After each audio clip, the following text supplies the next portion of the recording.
Bueno, vamos a abordar un tema que la sociedad argentina quiere saber la verdad, quiere saber de qué se trata. Hay más de 50 peritos enfrascados, metidos en un caso que es el caso de Santiago Maldonado, un joven que murió hasta ahora en el río Chubut. Y queremos saber de qué murió, si murió por una cuestión de la casualidad, por un accidente o porque si alguien lo mató.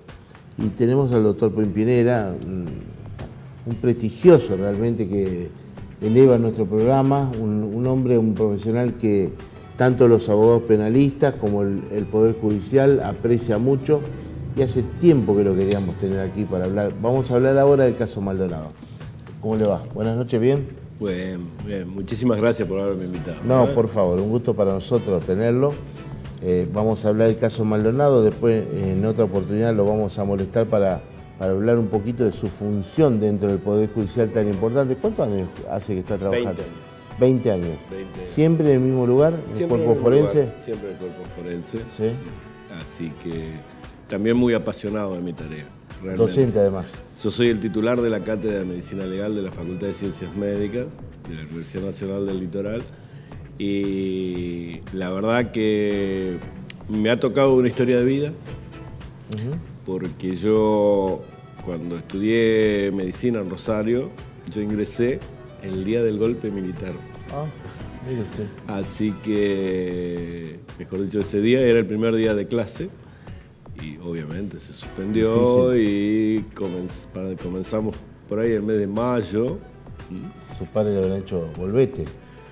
Sí, con muchísimo miedo. Aparte yo hijo único, mi padre comerciante, nada que ver con la medicina. De acá de Santa Fe. Y nada que ver con la medicina, así que con mucho miedo, muchísimo miedo, pero me puso es decir, esta cuestión de la vida me puso en contacto ahí nomás con por el golpe. La mayoría de los docentes de la facultad, fueron sacados, fueron convocados los viejos médicos para que hicieran la actividad docente, y lo que sí, desaparecieron todos los auxiliares de la cátedra. Claro. Entonces nosotros que éramos estudiantes nos pusieron ahí a hacer auxilio de la cátedra, así que estuvimos desde el primer día con los cadáveres. ¿Y usted ya tenía en mente cuando empezó a estudiar en la facultad que quería hacer esto? ¿O fue esa razón, la de la dictadura militar, la del golpe militar, o fue eso que lo llevó a hacer esta especialidad? Mi pasión es la anatomía. La anatomía. Y en ese momento enseñar medicina no es como hoy, enseñar medicina, donde hay todo un cambio del paradigma, donde ya se ve desde el punto de vista holístico a la persona, es decir, de la integridad biopsicosocial. En ese momento había que ser un gran anatomista, es decir, conocer el cuerpo humano hasta el último rincón. Y eso es lo que realmente siempre me apasionó fuertemente. Entonces mi contacto con los cadáveres estaba vinculado con esta cuestión de la anatomía, pero nunca pensando llegar a ser médico forense, no, de ninguna manera. Y siempre motivado por la investigación, en este caso la investigación científica. Porque yo creo que en la medicina uno tiene que comprometerse. Porque hay mucha gente médicos, que se cruza por ahí y que de pronto están en un lugar determinado, y en ese lugar determinado están porque realmente lo hacen no por pasión, lo hacen por una cuestión de ingreso, por una cuestión laboral, por cualquier otra situación. Y esto se ve reflejado en los juicios de mala praxis. Es decir, claro, el alto número de los juicios de mala praxis es producto de que por lo general muchos médicos no están haciendo lo que realmente deberían hacer por compromiso. Porque acá lo que hay que tener es un compromiso hacia la persona, desde el punto de vista de la medicina. En este caso, en la medicina forense hay que tener un compromiso en la investigación. ¿Es necesario seguir estudiando en la medicina forense? Mucho más. Sí, para desalentar los estudiantes, porque los estudiantes creíamos, yo también lo creía, digo, bueno, salvo en esta etapa de la facultad, salgo de acá, ya estoy. No. de ninguna manera. Ese es un gravísimo error, y más cada vez que hay más adelantos científicos tecnológicos, más tiene que el médico no solamente estar al lado de lo que son las actualizaciones de la medicina, sino que también de otras ciencias. Es decir, hoy el que hace investigación y no maneja la cuestión de las matemáticas para hacer todo lo que es los indicadores estadísticos, comprenderlos, realmente no puede hacer investigación. Le hago una pregunta, metiéndonos de lleno en el caso Maldonado, ¿no? La gente quiere saber, se pregunta, nosotros, y tenía que preguntárselo a usted, ¿no? A la distancia, en base a lo que se está comentando, hay más de 50 peritos que están trabajando en esta causa. Yo pienso también si hubiesen trabajado en la muerte del fiscal Nilma, ¿no? No tantos, quizás, no tantos peritos, pero sí en una forma mancomunada, ¿no? Exactamente. Uniforme. Bueno, ¿qué es lo que se ve a la distancia, no? Apareció el cuerpo, aguas arriba, allí en el río Chubut, con aguas muy frías, y se dice coincidentemente de que no hay lesiones físicas. La gente piensa, al final no lo mató nadie. ¿Qué pasó en principio? Primero, para ilustrarle a la gente, sí, hay dos cuestiones. Una cosa es la investigación científica forense, es decir, lo que se puede, digamos, desde el punto de vista científico, hacer con el cadáver y qué datos en una parte del río Chubut puede exactamente lograrse a través de la autopsia. Y otra cosa es la investigación de la escena del crimen, que es el lugar donde estaba el cadáver. Entonces, en la investigación de la escena del crimen van a intervenir una serie de peritos, cada uno en diferentes disciplinas. Supongamos que se hubiera encontrado un proyectil de arma de fuego, va a estar el perito en balística, el de planimetría, es decir, hay una serie de peritos que están vinculados con la criminalística que hacen que los datos se vayan cruzando para que de alguna manera los datos se tienen que haber un correlato, lo que dicen los testigos, lo que aportan los peritos, y de esa manera se trata de armar la escena del crimen. Otra cosa es los datos que aporta la autopsia en sí misma, es decir, nada más que hacer el examen del cadáver, ¿no es cierto?, del cual el médico forense no debe de olvidarse del contexto. Es decir, acá el cadáver fue sacado de la escena del crimen y encima trasladado a otra sede. Es decir, el contacto del forense con el lugar donde ocurrió el hecho, una distancia abismal. Claro. Y esos son los correlatos que muchas veces dificultan la práctica propiamente dicha. Es decir, si yo fui a la escena del crimen y de pronto de la escena del crimen después soy el médico que hace la autopsia, tengo muchas más posibilidades de poder lograr datos que cuando el médico que hace la autopsia está distanciado de esos datos. Tomando algunas referencias de los datos que han aportado con respecto al estado del cadáver, hay cuestiones que llaman la atención desde el punto de vista médico forense. Cuéntenos. Por ejemplo, llama la atención de que si la hipótesis es que el cadáver estuvo siempre en el agua, no tengamos lesiones en la superficie de la piel de los predadores, es decir, los peces, que si bien no es un río cuya característica sea de que haya palometa, como es nuestro río, nosotros acá nos hemos encontrado con cadáveres que se ha denunciado que la persona estuvo inmersa en el río y a las 72 horas estaba totalmente esqueletizado. Claro. Es decir, las palometas hicieron lo suyo. La única ventaja que tienen las palometas es que cuando depredan el cadáver llegan hasta el lugar donde están las prendas. Y debajo de las prendas no hay depredación. Entonces permite por lo menos en esos tejidos poder estudiarlo y llegar a contribuir. Pero si no, el resto es, ¿vieron cómo lo ven en las películas? Que, Santiago Maldonado, que pesaba aproximadamente 52 kilos, tenía 30 y pico de kilos más con la ropa que tenía mucha ropa y estaba muy mojada también. no solo el agua, sino que el proceso que le había pasado al cuerpo, que es la saponificación. Claro. La saponificación es un proceso que se produce en las grasas del cuerpo, donde las grasas se transforman en jabones. Entonces eso va aportando un dato muy importante en cuanto al tiempo de muerte, porque acá en la investigación forense lo que hay que determinar, primero, como hemos visto todo, la identidad, que es, había una primer noticia de la identidad a partir del reconocimiento de las prendas, pero después se reconocieron otras partes del cuerpo, tatuajes, cicatrices, se hace una prueba que en el estado del cadáver se desprende la piel como si fuera en guante y se fija esa piel para poder lograr la huella dactiloscópica. Otra de las técnicas es estudiar las piezas dentarias, porque las piezas dentarias, las características son muy personales, entonces teniendo una ficha odontológica, que toda persona tiene su ficha odontológica, se logra la identidad. Y obviamente, como se habla, la prueba que es totalmente la determinante es la prueba genética de filiación. Pasado esa cuestión, la otra cuestión que hay que resolver es el tiempo de muerte. Otro de los temas que hay que resolver es la causa de muerte. Y después, todo lo otro que hace a, bueno, dar esta explicación. ¿Qué pasó? ¿Cómo los peritos ocurrió? pueden determinar la causa, la causa de la muerte y el tiempo? En este caso, desde el punto de vista médico forense, se llama por descarte, para que lo comprenda la gente. Es decir, lo primero que busco son lesiones en la superficie corporal. Herida de arma blanca, herida de arma de fuego. No tenía nada. Por eso se llama de descarte.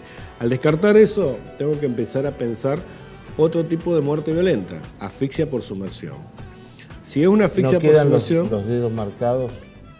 Es difícil en un cadáver saponificado, porque se deforma el cadáver. Si usted ve cualquier persona, una foto en vida, y después ve un cadáver saponificado, nunca va a reconocer a la persona. Va a ver cómo se deforma el cadáver, cambia la coloración. Hay toda una deformación cadavérica producto de este proceso de deformación. Por eso muchas veces nosotros tenemos, desde el punto de vista prudentemente, para que la gente no le cause un trauma, se los desviste y se le muestra las prendas para ver si lo reconocen. Y en cambio acá, bueno, como era una causa enigmática, esas prendas no se quisieron sacar hasta tanto no se hiciera la pericia con los peritos de parte, que era de parte de la querella. Pero lo que sí podemos determinar es si hay una muerte de asfixia por sumersión. Hay unos elementos que están en el agua que se llaman plancton. Son las sustancias orgánicas e inorgánicas que están en el agua. Si esas sustancias pasaron desde el agua, una persona cuando se asfixia por sumersión, el agua inunda la vía respiratoria, llega al lugar más extremo de los pulmones, que se llaman los alvéolos. Ahí se rompe ese lugar de los alvéolos, donde antes había aire, el agua pasa a la sangre y el aparato circulatorio la distribuye en todo el cuerpo. Al distribuirla en todo el cuerpo la voy a encontrar en un hueso que está acá en el tórax, que se llama esternón. En la médula del esternón, si encuentro esos elementos, entonces ya me hacen diagnóstico de asfixia por sumersión. Ahora, ¿qué puede pasar? Puede pasar que la muerte haya ocurrido en otro lugar y luego el cadáver fue puesto en el agua. ¿Qué pasa con estos elementos? Estos elementos pueden infiltrar el cadáver, pero jamás pueden llegar a la médula del esternón. Entonces, me pueden dar otro dato, que la muerte no ocurrió en el agua, pero sí estuvo puesto en el agua. También se puede estudiar, como esto se llama por difusión, es decir, se van metiendo dentro del cuerpo, como si se comportan como un cilindro, es decir, van de la superficie hacia la profundidad. Entonces yo lo empiezo a buscar en los diferentes tejidos y hasta el lugar donde yo los encuentre, a estos plancton, va a ser el tiempo en el cual estuvo en el agua. Eso abogando a la hipótesis de que la muerte hubiera ocurrido en otro lugar y que luego el cadáver fue puesto en el agua. Hay otra prueba más. Se toma muestra del agua, del lugar donde se encontró el cadáver, y se compara si se encuentran estos plancton. Si se corresponden, significa que en ese lugar estuvo el cuerpo. Ahora, si no se corresponde, hay un instituto que es el de limnología, nosotros acá tenemos uno en la Universidad Nacional del Litoral, que ese instituto, para otros temas, pero tiene el relevamiento de los plancton de toda la cuenca de un río. Probablemente haya un instituto en la provincia de Chubut que tiene el relevamiento. Entonces uno puede ir buscando según ese relevamiento y le va a dar el lugar donde cayó el agua, ¿no es cierto? Es decir, todos estos elementos científicos son los que se van a ir cotejando. Después hay otra cuestión que es la flora y la fauna. Claro. Si el cadáver quedó ahí, en ese lugar donde fue hallado, se implanta la flora y fauna del lugar. Entonces uno puede cotejar esa flora y fauna y eso puede aportar datos para decir si ese cadáver fue ahí. Ahora esto va a llevar muchos días. Y por lo menos 15 días. 15 días. Son laboratorios... Con mucha gente trabajando. Con mucha gente. Uno de los laboratorios es de entomología. Otro de los laboratorios que está también trabajando es el laboratorio de geoforense. ¿Qué hacen ellos? Ellos buscan a ver si hay restos de tierra en algún rincón del cuerpo humano. Y si logran poder detectar de que hay tierra, se puede hacer lo mismo del lugar donde es. Entonces, esa es otra prueba pericial, que construyamos otra hipótesis, que el cadáver no estuvo siempre en el agua, y que estuvo en algún lugar, y en ese lugar pudo haber estado enterrado. Y si estuvo enterrado, puedo saber porque van a quedar restos de tierra que los voy a poder estudiar, por según la composición de esa tierra, me pueden a mí dar una idea del lugar donde pueden estar. Según su olfato y su experiencia, ¿qué indica, cuál sería el camino que el jefe de los forenses, en este caso sobre el caso Maldonado, va a guiarse de acuerdo a cómo recibió el cuerpo? Indudablemente que va a buscar los plancton. Indudablemente que va a buscar los plancton, y si ya los plancton no le dan, ya está aportando el dato de que no estuvo siempre en el agua y la muerte no fue por asfixia, por sumersión, sino que hay una hipótesis que es la zona, eso nosotros le llamamos desde el punto de vista médico forense, la zona oscura, la zona que no tenemos herramientas desde el punto de vista científico para poder llegar a dilucidar. Vamos a construir una hipótesis que nosotros le llamamos hipótesis nula. Supongamos que haya muerto de un infarto, una causa natural, y que por cualquier circunstancia después cayó al agua. No voy a encontrar nada, lamentablemente, y no voy a tener ninguna herramienta científica para poder hacer ese diagnóstico de que la muerte fue por infarto. ¿Por qué? Porque al estar destruido el cadáver por este proceso que se llama saponificación, no me permite las pruebas técnicas para poder hacer esos diagnósticos. Porque para poder hacer un diagnóstico, si una persona se murió por una causa natural, necesito que prontamente de ocurrida la muerte se pueda practicar la autopsia. O sea, cuanto más tiempo va pasando, más conspira para que pueda aportar datos a la causa en cuestión.